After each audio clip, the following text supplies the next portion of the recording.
lutar com o Minotauro, eu acho que 10 anos da luta ele machucou, então realmente é difícil você achar nesse tempo um substituto, né? E ele aceitou no dia, mas à noite deu problema com o visto, não aceitou. O UFC sempre busca o melhor para eles, o UFC busca o business e achou isso interessante e colocou a luta eu que sonho, né?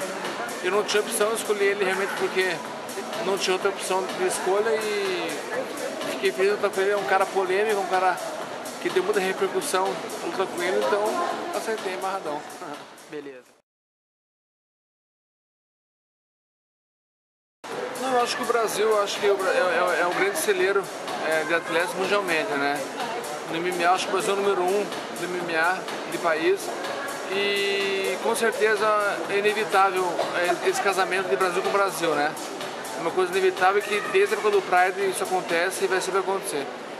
Beleza. São dois caras grandes para a categoria, né? Dois caras altos. E eu acho que o John Jones leva, eu acho que é mais completo, mas o Gustavo é um cara que estuda bem no adversário e faz uma estratégia em cima disso. Ele é um cara que luta certinho com o seu adversário, então acho que é uma luta boa.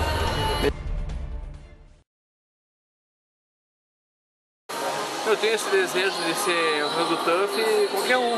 Acho que para mim seria uma honra, um sonho fazer isso, então sendo o Lyoto ou o Minotauro, qualquer um tá tranquilo.